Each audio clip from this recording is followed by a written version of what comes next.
Pastor Álvaro Ramos, boa noite. Boa noite. Tá ótimo, obrigado, viu, por atender o nosso convite mais uma vez. Pastor Álvaro Ramos, que é da Frente de Evangélicos pelo Estado de Direito, né? Que foi Isso. um movimento criado quando o fascismo estava crescendo aqui no Brasil. Começa em Pergunto, pastor, 2016. quando foi? 2016 com o golpe de Estado, para resistir ao golpe de Estado. Ótimo. Então eu pergunto qual é o risco hoje de ainda termos o fascismo na sua avaliação? É total, né? É total. Infelizmente, com muita dor eu tenho de dizer que o fascismo está aí, a extrema-direita cresce assustadoramente, não só aqui, mas no mundo todo, que nós estamos assistindo a possível volta do Trump nos Estados Unidos, o que é sem dúvida nenhuma, seria um trunfo da direita e seria lamentável para as Américas. E aqui no Brasil, nós ainda não conseguimos debelar esse movimento que é forte no Congresso Nacional. E eu, particularmente, estou aguardando o desfecho das acusações que pairam sobre o ex-presidente e a consequente condenação dele pelos crimes que ele cometeu e que se leve até as últimas consequências do ponto de vista judicial a tentativa de golpe de Estado que a CPI de 8 de janeiro demonstrou ter a mão do ex-presidente conduzindo todo o processo. Mas só me preocupou muito uma manifestação que eu vi na rede social, inclusive do próprio pastor, o André Valadão, quando ele faz um vídeo, e ele próprio divulga, eu achei que no início que era fake news, distorcido, recomendando que os pais não enviem os filhos para a universidade, porque o homem poderia ir para o inferno e a mulher, a filha, poderia ser uma vagabunda. Isso eu achei muito preocupado, porque eu falei, isso parece ser o prenúncio de uma idade de trevas novamente, entendeu? Um incentivo justamente à ignorância. Eu chamo de empoderamento da ignorância que nós estamos vivendo agora, quando tem um líder religioso dizendo isso. Eu pergunto, como é que o senhor vê essa manifestação, sabendo que o senhor tem boas relações com todas as igrejas, mas quando o senhor vê uma manifestação dessa, e aí como é que o senhor vê a igreja evangélica no centro deste movimento obscurantista de retrocesso? Bom, eu também vejo com muita preocupação, mais do que preocupação, eu vejo com uma estupefação. Porque a fé cristã ela está por detrás de todo o movimento universitário na história. Os cristãos, os cristãos fundaram universidades, algumas delas de renome internacional. A fé cristã nunca teve medo das questões, da pergunta. Aliás, uma fé que não pode ser questionada não merece ser crida, não merece ser pregada, não merece ser propagada. A fé cristã, como dizia Teilhard de Chardin, é uma fé que não acaba num beco sem saída. Portanto, ela está apta para responder qualquer pergunta, seja ela qual for, venha de onde vier. A fé cristã não é frágil, não é intelectualmente frágil, não é filosoficamente frágil. É um absurdo alguém que se diz representante da fé cristã ser contra a educação, contra a formação e contra o contraditório, contra a pergunta, a questão, a dúvida. As escrituras judaico-cristãs, elas insistem em dialogar. Há um texto em Isaías, por exemplo, em que Deus diz por meio do profeta ao seu povo: vinde e arrazoemos. Venham discutir comigo, tragam as suas perguntas, tragam as suas questões. Me digam o que é que mexe com vocês, quais são as suas angústias, quais são as suas dúvidas, o que vocês não entendem. Uma fé que não pode ser questionada não pode ser pregada, não pode ser vivida. Não é uma fé para a vida. A vida exige o contraditório, a vida exige a pergunta, a dúvida, a questão. Até porque você não pode dizer que é um pregador da verdade quando a verdade não pode ser chamada a provar-se como tal. É um absurdo isso. Isso é um absurdo, isso é a negação de tudo que a fé cristã ensinou em milênios. São milênios. A fé cristã é a fé que fez questão de registrar as suas iluminações, as suas revelações, os seus poetas. O Borges já dizia que o mundo devia ao livro a tradição judaico-cristã, porque foi a tradição judaico-cristã que disse que escrever livro era tão bom que até Deus tinha escrito um. Então, assim, eu não consigo conceber um cristão, um propalador da fé cristã, que tenha medo de ser questionado, que tenha medo de ser confrontado e que fuja do confronto, fuja da pergunta, fuja da inquirição. Isso não é fé. Isso não é fé. Isso é como você disse, isso é uma apologia à ignorância. É uma apologia à idade das trevas. E esse tipo de coisa é absolutamente danoso para a humanidade. Absolutamente danoso para a humanidade. E é um ambiente propício para propostas como as nazifascistas, para a segregação social, para o desrespeito, para a desconsideração para com o direito humano, para o exagero, o absurdo, a segregação. É inominável, eu lamento de coração e insisto em dizer que isso não tem nada a ver com a mensagem do Cristo, isso não tem nada a ver com as boas notícias que o Cristo trouxe. Aí parece contraditório com o próprio surgimento do protestantismo, né? Porque o que de alguma maneira marca uma virada, fim da Idade Média, é a própria reforma protestante, né? Que havia Exatamente. tanta distorção. A gente poderia falar um pouco sobre isso, de como é que agora o movimento evangélico, vamos chamar assim, ele contribui justamente para que não haja questionamento, que a igreja seja um local, inclusive, de promoção de candidaturas ou de tipo de política que defende, por exemplo, o armamento, que defende, de alguma maneira, um candidato que é favorável publicamente à tortura, favorável, da voz dele. Então, é contraditório. Eu pediria que falasse um pouco sobre isso, de como é que o próprio movimento protestante acabou contribuindo para que se enfrentasse um período de 1000 anos de trevas, de ignorância, ou de Exatamente. apologia, né, da ignorância.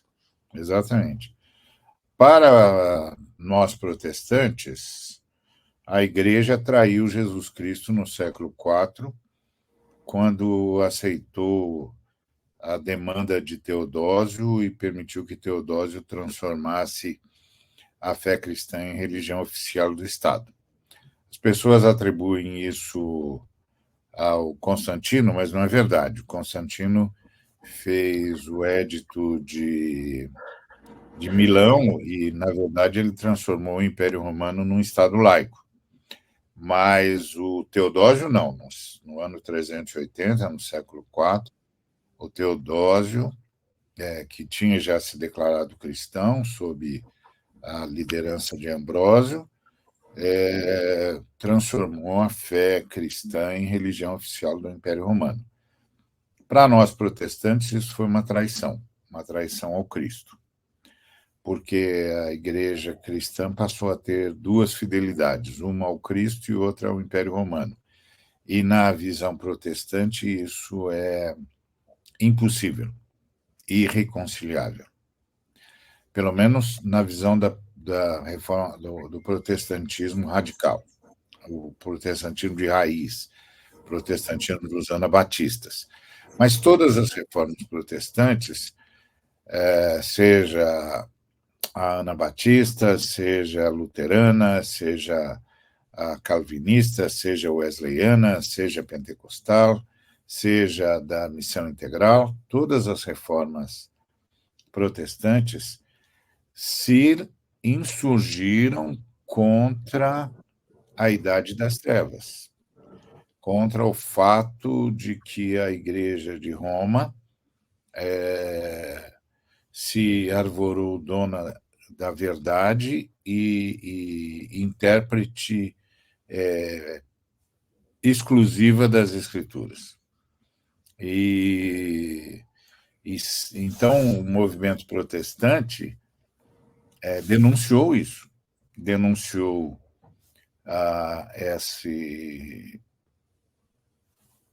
esse posicionamento absolutamente anticristão, essa empáfia, e denunciou principalmente a tirania em nome de Deus.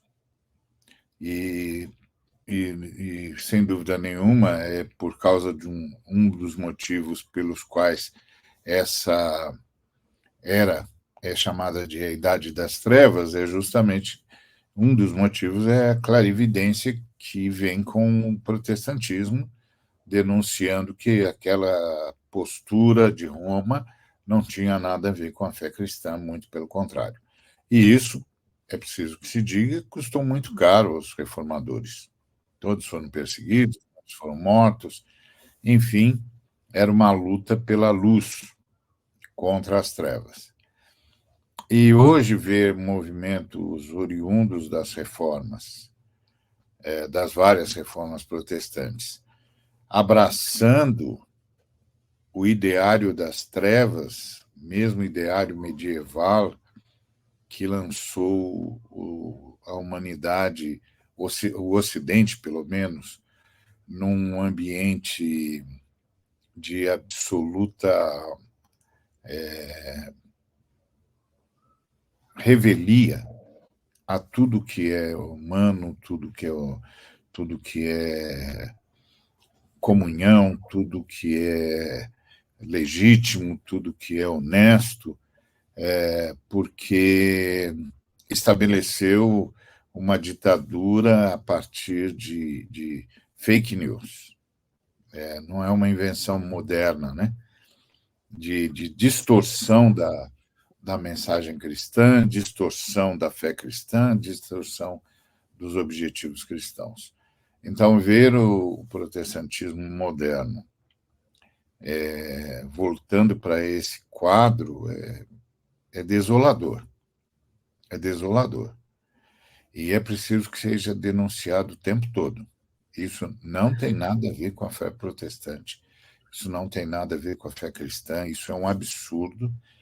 E isso é um crime contra a humanidade. É anticivilizatório. É promotor da barbárie. Nós não podemos aceitar isso como natural nem ao menos podemos aceitar isso como mera liberdade de expressão, porque ninguém é livre para trazer as trevas e a barbárie e fazer apologia da barbárie. Ninguém é livre para isso.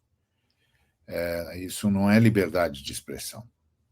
Isso é injúria, isso é promoção do assassínio, isso é promoção da destruição da civilização humana. Isso não é liberdade de expressão. Pastor, como é que o senhor, como pastor, vê aquele movimento, sobretudo da bancada evangélica, para a aprovação, né, daquele PL que prevê uma pena maior para a mulher estuprada do que para o estuprador no caso de interrupção da gravidez? Bom, primeiro eu quero deixar claro que a bancada evangélica é, por si só, uma inconstitucionalidade, um movimento inconstitucional. O Estado brasileiro é um Estado laico.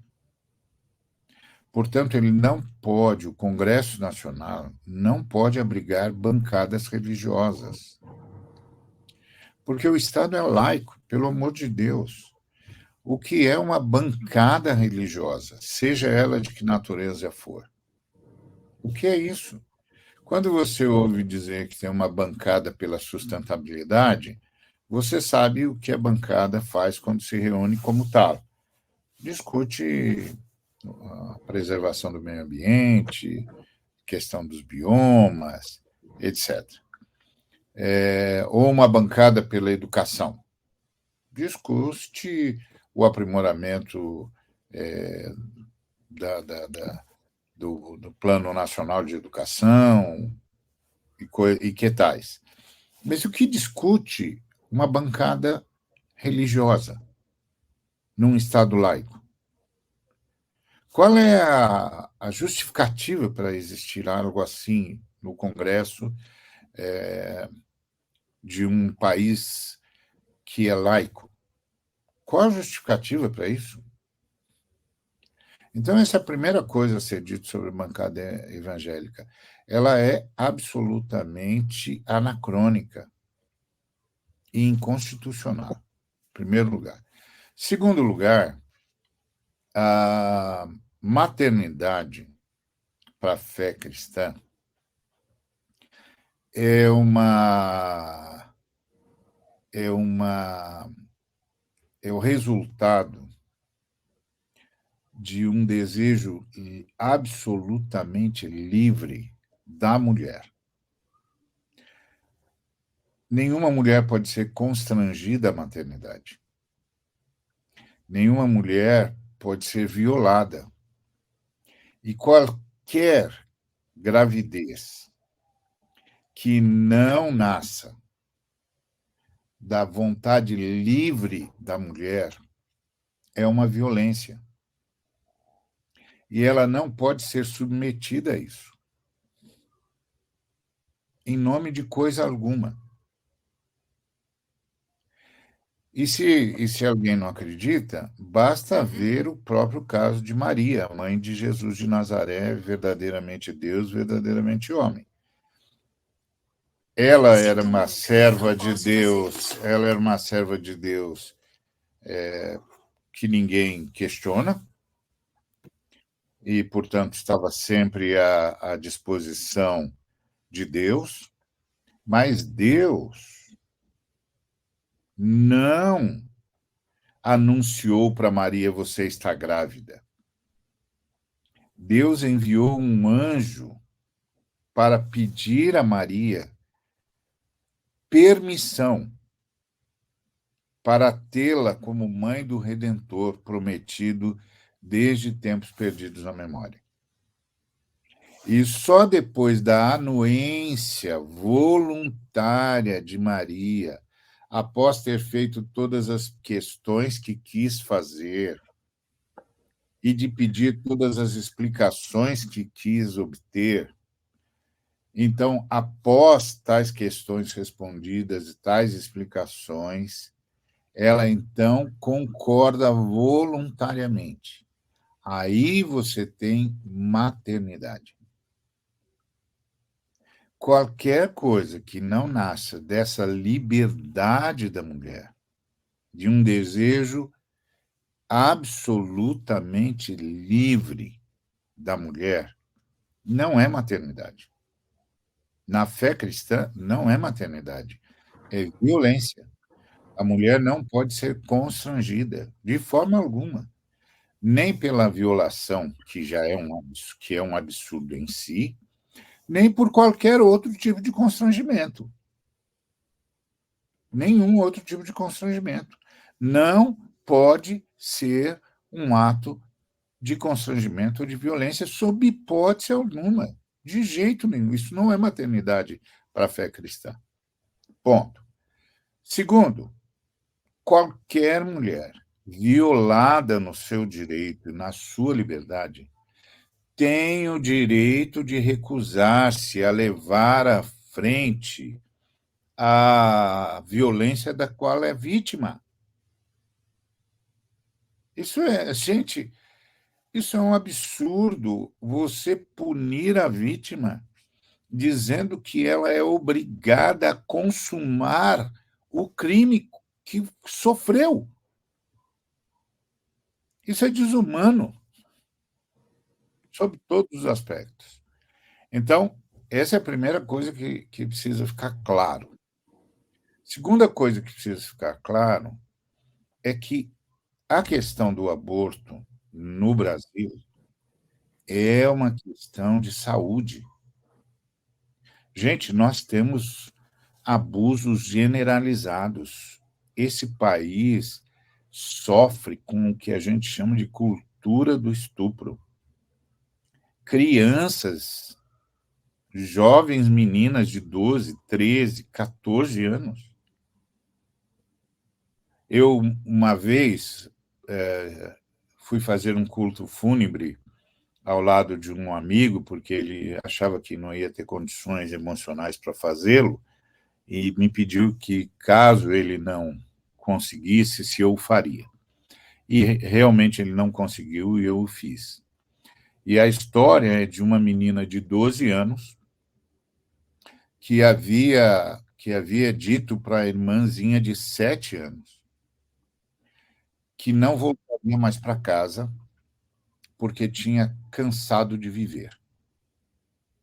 E ela foi de pancadão em pancadão, tomando todas as drogas possíveis até morrer de overdose. E aí, quando nós chegamos lá, o quadro era dantesco, era angustiante, e aí a gente ficou sabendo que aquela menina tinha sofrido um aborto há um tempo atrás e que agora já estava carregando no ventre uma criança de 2 meses, fruto de outro estupro. Eu pergunto a você e a todos os que o acompanham, como é que se penaliza uma pessoa assim? E o que é que a gente faz com isso? O que é que a gente está querendo? Que as mulheres sigam o caminho dessa menina de 12 anos? Isso é um crime. Isso é um crime. O Estado brasileiro tinha de estar de luto numa hora dessa. De dizer, meu Deus, tem uma barbárie acontecendo em nosso Estado democrático.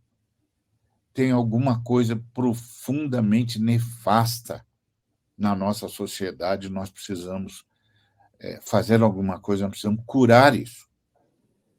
E aí você tem de ter um projeto educacional à altura e você tem de ter a garantia da liberdade para a mulher.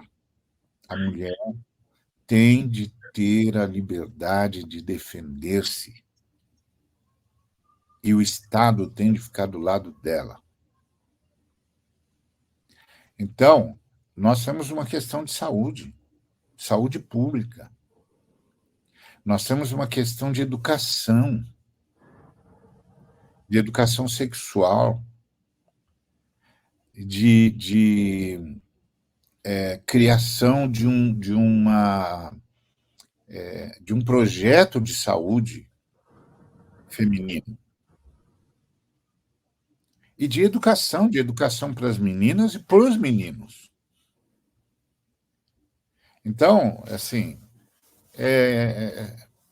e o pior, assim, eu ouvi o sujeito que propôs o estudo, o projeto, desculpe, dizendo que está fazendo isso para testar o Lula, porque o Lula disse na carta aos evangélicos que era contra o aborto.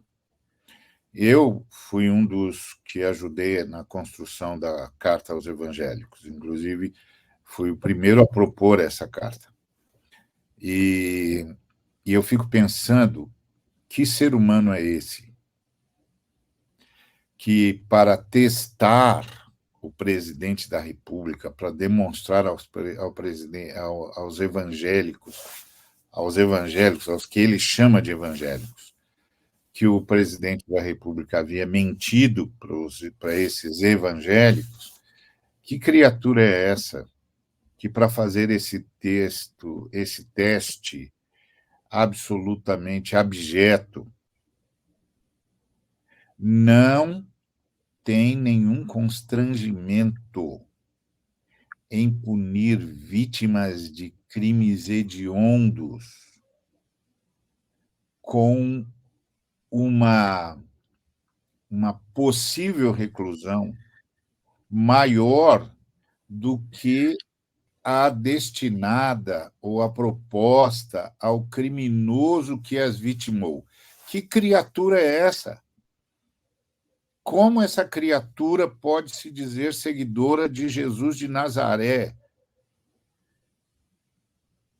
Jesus de Nazaré, que impediu que a mulher fosse apedrejada, que lançou-se sobre ela, formando um escudo para que ela não morresse caso algum louco tentasse matá-la. Como é que essa criatura pode dizer que é seguidora de Jesus de Nazaré? Isso é um absurdo. E, assim, ele não estava testando e nem tem idoneidade moral para testar o presidente da República. Na verdade, ele estava sendo reprovado no teste de humanidade e de fé cristã. Ele estava deixando claro que havia abandonado a humanidade e que havia abandonado Cristo, consequentemente. Mas me parece que bandeiras como esta acaba sendo até uma de lutar ou criminalizar a mulher, mas tentando falar do aborto, parece ser uma bandeira para atrair seguidores, para atrair, aumentar o seu rebanho, os seus seguidores, talvez. E eu pergunto, sou sendo pastor, tem uma igreja, conduz uma igreja, já dirigiu outras igrejas. Como é que o evangélico recebe essa fala sua, que é uma fala realmente produto de sabedoria e de conhecimento? Como é que o senhor faz?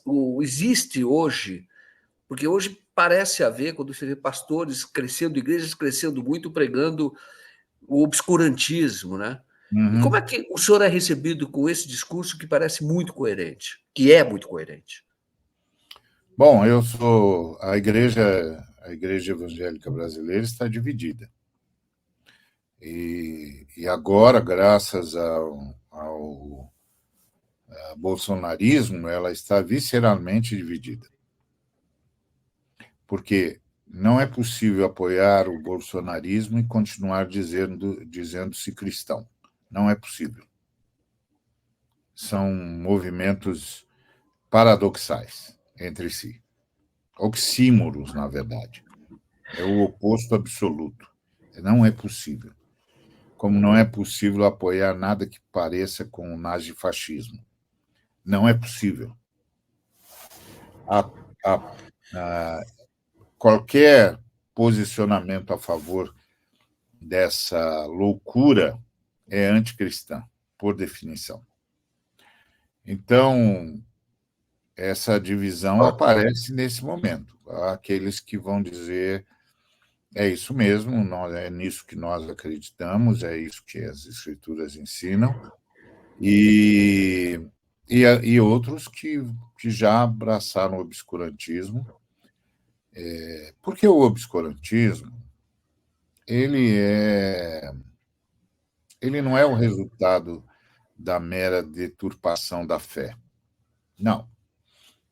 Ele é o resultado de uma orquestração maligna com o objetivo de alienar e manipular seres humanos para privilegiar a exploração, o empobrecimento da massa, o uso dessa massa empobrecida e alienada, tem como objetivo a retomada do espírito escravista. E esses pseudo-pastores fazem isso na perspectiva do enriquecimento ilícito. Essa é a verdade ululante. Isso não é feito só porque o sujeito teve uma deturpação da fé. Não. Isso é feito movido pelos interesses mais escusos e diabólicos possíveis. Por detrás disso está todo o movimento escravista em toda a história. E como resultado disso, está toda a alienação dos seres humanos empobrecidos no Brasil, com especialidade para os afrodescendentes, com o objetivo de retomar a prática da escravização. É o destino natural do capitalismo. O lucro pelo lucro privilegia o que há de pior no ser humano e nos relacionamentos político-econômicos. Porque, no final das contas, tudo vira mercado e o lucro justifica qualquer coisa. É por isso, por exemplo, que o chamado combate às drogas só mata os moleques do morro, mas não prende nenhum dos milionários das drogas. Porque seria um escândalo se a gente começasse a prender os grandes responsáveis pelo mercado das drogas no Brasil e no mundo. E aí a gente iria descobrir, entre estes, nomes consagrados, nomes tidos como grandes empresários, grandes políticos. Isso é uma trama. Isso é uma trama de um sistema perverso, excludente, que tem um único objetivo: transformar o mundo num paraíso de poucos em detrimento de bilhões. Pastor, existe agora. E como é que, a respeito da sua fala, como ela é recebida entre os evangélicos? Da maioria, eu sou tido como um herege. Por quê? Porque esse tipo de proposta, como fez esse deputado, não é uma proposta para agradar Deus. É uma proposta para destruir a mulher. Essa gente nazi-fascista é absolutamente misógina. Então, eles conseguiram vender para a maioria que eles influenciam que eles estão fazendo isso por amor à vida. Mas eles não estão fazendo isso por amor à vida. Claro. Eles estão fazendo isso para propagar a morte, principalmente da mulher. É um movimento misógino radical e precisa ser denunciado como tal. Perfeito. O pastor, a gente sempre lembra que 30% dos evangélicos votam com a esquerda no Brasil, votam na esquerda, né? Você tem o caso do Haddad, 30%, do Lula também, 30%. Uhum. Onde estão esses evangélicos? Porque eles precisam ter voz, como o senhor tem. Então, o problema de ter voz num movimento em que você está enfrentando os nazifascistas é que eles assassinam. Eles são assassinos. E eles assassinam de várias formas. Num primeiro momento, eles cancelam você. Então, tem muitos colegas e muitos cristãos evangélicos que concordam com tudo que eu estou dizendo aqui, mas que não se expõem. Porque, ora, perdem os seus empregos, ora, perdem as suas comunidades. E eles têm família para sustentar, e eles têm pruridos em relação à questão comunitária, se sentem alijados, porque a fé protestante é uma fé eminentemente comunitária. Assim, não tem nada pior para um protestante do que a perda da comunidade. Eles vão perder mesmo. Agora, novas comunidades estão surgindo. Eu faço parte de grupos que estão incentivando isso, que sai dessa comunidade ferida de morte, que assumiu a morte, naturalizou a morte, e forma nova comunidade. Forma nova comunidade.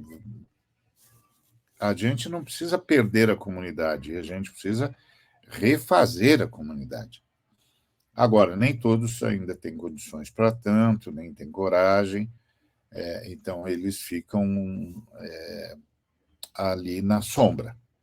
Ora, agora, mais recentemente, muitos estão começando a se colocar, muitos, eu digo, mais gente está se colocando, isso é muito bom, isso é muito bem-vindo, mas, infelizmente, o medo, porque uma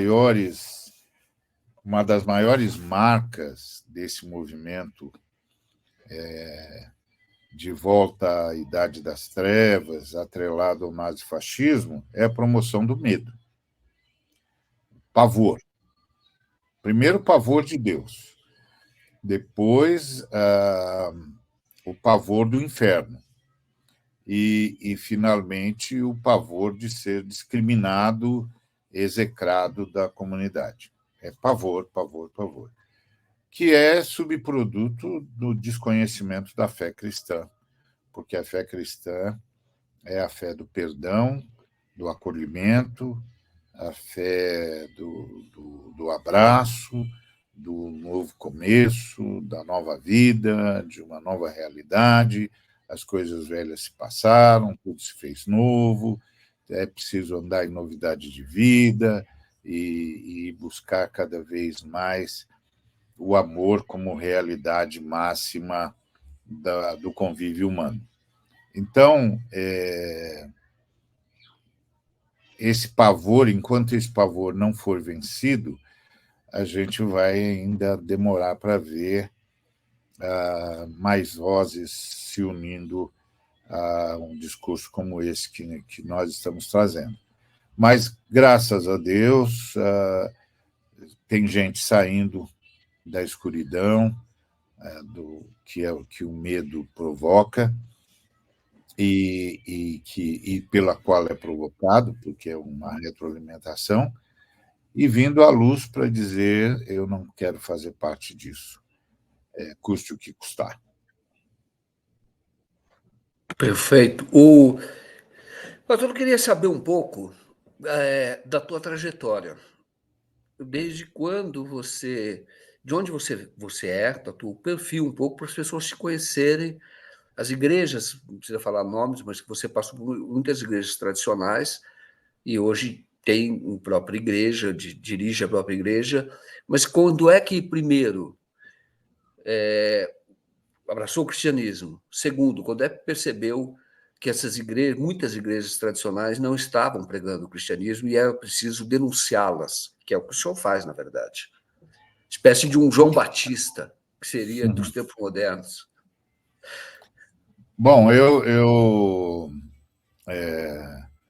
tive um encontro pessoal com Jesus Cristo aos 12 anos, e na Igreja Metodista Livre, na minha cidade, na cidade onde eu morava, que era Guarulhos, e onde eu cresci até sair de casa aos 25 anos, após os estudos universitários. E eu vim, então, nessa trajetória cristã desde sempre, nunca me afastei dela. Mas eu fui muito bem discipulado, eu tive ótimos mestres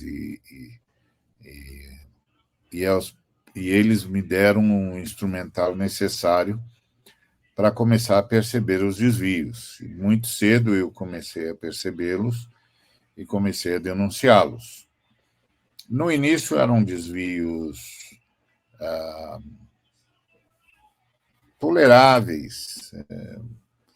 Então, a demonstração era: escuta, vamos corrigir isso aqui, vamos rever essa fala, vamos rever essa interpretação, cuidado com essa fala, cuidado com essa interpretação. Esse é o tipo de fala, esse tipo de interpretação que pode provocar um desvio irreconciliável com a fé cristã, e por aí vai. Mas, gradativamente, eu fui me dando conta de que a coisa já estava andando celeremente para esse impasse. Principalmente porque eu fui me dando conta do apoio evangélico à ditadura militar. E quando eu me dei conta do apoio evangélico à ditadura militar, eu fiquei escandalizado, dizendo: não é possível. E não só houve o apoio, porque é assim, o apoio evangélico à ditadura militar é um apoio tardio, porque o primeiro movimento foi dentro das lides da Igreja de Roma.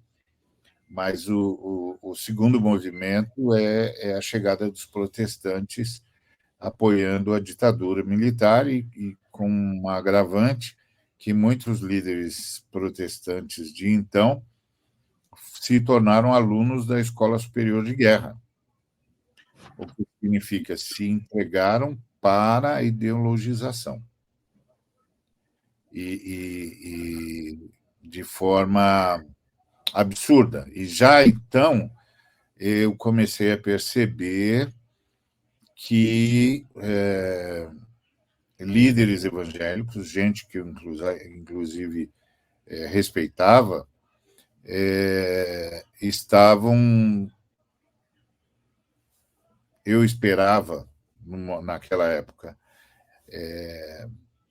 descuidadamente, se deixando trair por uma ideologia anticristã, que é a ideologia que sustenta a ditadura como legítima e que admite que o proposto fim justifica qualquer meio, principalmente a tortura, a injúria, a devastação da vida democrática e da democracia.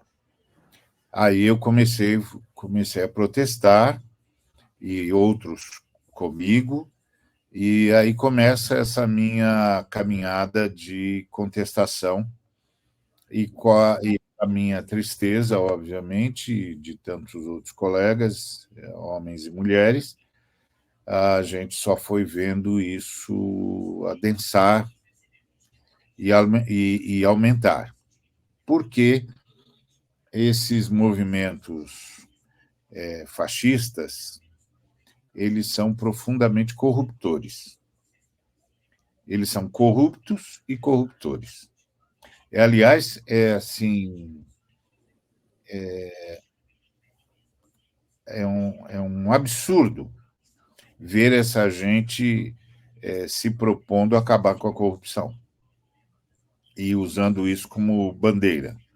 Porque não há nada mais corrupto do que um movimento nazifascista. Nada mais corrupto e corruptor. Nada. Um movimento onde o proposto fim justifica qualquer meio só tem uma estrada, a estrada da corrupção. A estrada da corrupção, do crime, da barbárie, do assassinato e da devastação do ambiente democrático. E aí eu fui me dando conta e fui tentando construir uma resistência evangélica. Me aliei a movimentos teológicos latino-americanos, como teologia da missão integral, que é uma teologia revolucionária, ou seja, uma teologia que exige justiça social, e fui levando isso para o Brasil como eu pude. Durante cerca de 8 anos, fiz, juntamente com outros colegas que eu convidei, que aceitaram o convite, viajamos todos os estados, ou quase todos os estados brasileiros, advertindo a igreja do perigo que estavam sendo expostos e da necessidade de uma teologia latino-americana revolucionária, ou seja, que exigisse justiça social, e denunciando a corrupção vinda do evangelicalismo estadunidense, que havia sido cooptado pelo capitalismo e que cada vez mais estava tentando adulterar todo o ensino judaico-cristão em prol do capitalismo, o que é um paradoxo, não tem cabimento. No judaísmo, no Antigo Testamento, a gente encontra a lei do jubileu, para que não haja pobres, para que não houvesse pobres em Israel, para que houvesse equidade, equanimidade e a terra fosse para todo mundo. E no Novo Testamento a gente encontra as falas de Jesus contra o acúmulo e a prática dos apóstolos inaugurando o que mais tarde nós chamaríamos de comunismo. Então, não dava para ser cristão, para ouvir o que os profetas e os apóstolos e apoiar um sistema como o capitalismo, que é voraz, que é excludente, que é empobrecedor, que é extremamente escravista e que transforma qualquer coisa em mercado, inclusive o que mata, o que adoece, o que vicia, e que transforma qualquer coisa em fonte de lucro, mesmo que seja saúde humana. Isso é uma excrescência. Você não pode chamar isso de comércio. Você tem de dar um nome a isso. E o nome disso é exploração e destruição da sociedade humana. Temos aqui, olha, Manifestação da Ana Márcia Mixo, que dizia assim, boa noite 247, o pastor já respondeu essa pergunta. Pastor, como o senhor vê essa presença da igreja no Congresso? O pastor respondeu já no início, e a Júnia pediu para bloquear um fascista que estava aqui, ele já foi bloqueado, obrigado, Júnia. E agora, pastor, eu pergunto, já que o senhor falou da sociedade judaico-cristã, ou do entendimento religioso, que eu diria que é chamado desse nome judaico-cristão por causa do Velho Testamento, do Novo Testamento. Mas como é que o senhor vê o que ocorre hoje em Gaza? Como um genocídio. É um genocídio. O que Israel está fazendo com os palestinos é um genocídio. Não tem outro nome para isso, infelizmente. Primeiro porque o que nós estamos vendo acontecer em Israel é a culminância de 75 anos de injustiça. 75 anos de opressão. Cidades muradas, estradas dentro do território palestino que os palestinos não podem usar. Cidades palestinas onde o palestino precisa pedir permissão para sair. E se perder essa permissão, fica preso nessa cadeia ao ar livre, a céu aberto, né? E morre de fome, porque não tem trabalho, não tem fonte de renda. Isso é um crime, gente. Isso é um crime. Isso é um crime. Na verdade, o que nós estamos assistindo há 75 anos, desde a malfadada divisão da Palestina, o que a gente está assistindo é o apartheid.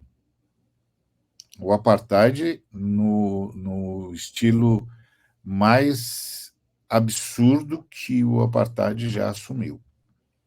Na configuração mais absurda que um apartheid já assumiu. Nós estamos assistindo um apartheid há 75 anos.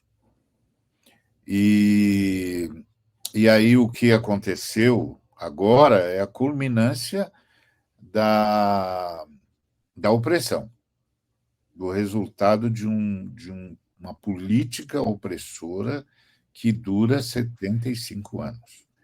As escrituras judaicas, no Eclesiastes,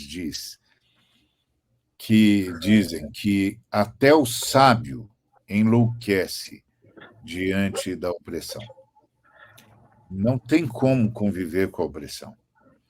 Então, isso em primeiro lugar. É claro que há os que dirão que o Hamas foi estúpido, foi inconsequente, etc, etc, etc. E é óbvio que a gente pode, sem dúvida nenhuma, reprovar o caminho assumido pelo Hamas, mas a grande pergunta que fica é que outro caminho sobrou se não achar um jeito extremo de chamar a atenção para um sofrimento que já dura 70 anos. Que outro caminho havia? Que outro jeito? Não, todas as tentativas diplomáticas foram buscadas. Debalde, nenhuma delas resultou. As determinações, as decisões da ONU, nenhuma delas foi cumprida. Eles não conseguem sair daquela situação, eles não conseguem sair daquela prisão a céu aberto. E não, mas para além disso, a gente tem a resposta desproporcional de Israel. E a resposta desproporcional de Israel contra o povo palestino. O povo palestino. Assim, eu ouvi uma conversa internacional, alguém sendo entrevistado, sobre o direito de Israel localizar e prender os membros do Hamas, e o camarada inquirido respondeu com uma outra pergunta. E a pergunta que ele fez foi a seguinte: se o Hamas estivesse infiltrado em Israel, em território israelita, dentro do Estado israelita, como os israelitas iriam localizar e neutralizar o Hamas? Destruindo o povo judeu?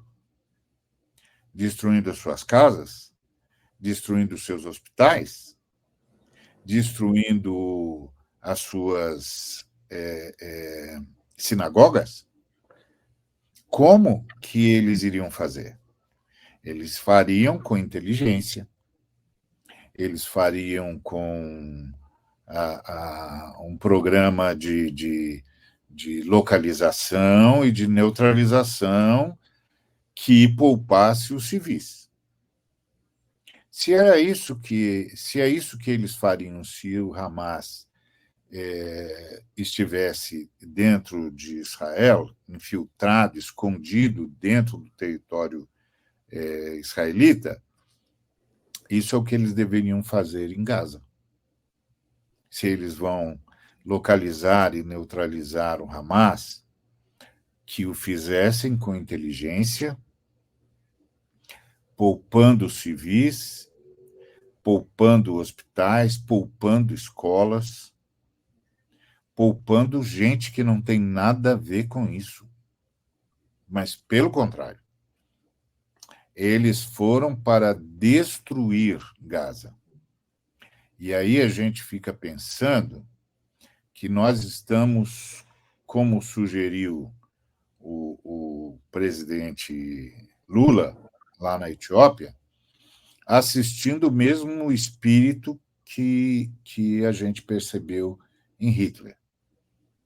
O desejo de destruir um povo. É uma angústia semelhante. O Lula não estava dizendo que... não estava comparando o Holocausto. Ele não estava falando do Holocausto. Ele estava falando da angústia semelhante. É uma angústia, a angústia que a gente percebeu no início do movimento antissemita do Hitler, é a mesma angústia que nós estamos percebendo no movimento israelita antipalestino, que também é semita.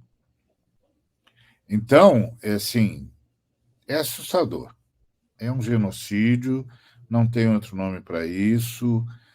O Netanyahu tem de ser preso como criminoso contra a humanidade, assim como o Bolsonaro também tem. Aliás, cada dia que passa as pessoas estão esquecendo que o Bolsonaro é um criminoso contra a humanidade. E o cessar-fogo tem de ser imediato, e o Estado palestino tem de ser imediatamente reconhecido. E isso tem de ser denunciado como um crime hediondo, e tem de parar já. Perfeito. Pastor Ariovaldo Ramos, muito obrigado pela sua presença. Qual é a sua igreja em São Paulo? A sede é São Paulo, né? É cristã reformada, a gente é um grupo pequeno e a gente se reúne na casa de irmãos. E quem quiser, por acaso, começar a conhecer, participar desse movimento, como deve fazer? Pode entrar em contato conosco pelo Instagram. A gente tem um Instagram, deixa eu ver se eu me lembro aqui qual é o nosso Instagram, mas não é nada difícil, não. Deixa eu ver aqui. E a gente tem um movimento no Instagram que chorar não é difícil, não. Deixa eu ver aqui. E é aberto, é isso. É aberto, é aberto, é aberto. É Vocês aberto, todo lembram mundo é muito o que bem. seria o cristianismo primitivo, né? Quando as pessoas se Bem reuniam nas comunitário, casas é de amigos. aberto, todo mundo é bem-vindo, não, sem nenhuma dificuldade, não. Deixa eu ver se eu acho. Eu sou ruim nesses negócios E a pessoa entra no Instagram, é o seu Instagram, não? Não, é Instagram da comunidade. E pelo nome consegue, Mas não? é CCR. O Instagram é Comunidade Cristã. CCR Reformada, mas a gente está lá como CCR. Não é difícil de achar, não. Bom, a pessoa pode procurar, né? Comunidade Cristã Pode. Reformada. E é isso, vai procurar pelo Comunidade Instagram. Cristã Reformada, ou procura pelo meu nome, @Ariovaldo, e aí @Ariovaldo me acha. Aí eu vou dando as indicações, porque agora eu não consigo, porque eu sou um leigo nesse negócio, mas @Ariovaldo me acha no Instagram, e aí qualquer pergunta sou eu mesmo que lido com o Instagram e eu respondo. E aí é aberto. Tá certo, tá ótimo. Aberto, todo mundo é convidado aí, indistintamente. É bacana isso. Ouvi que tem uma frase no relato de Atos dos Apóstolos que fala que Engels até usou como exemplo de uma comunidade socialista, que Isso, é que todos davam o que tinham, viviam de acordo com a sua necessidade e a ninguém faltava isso, coisa alguma.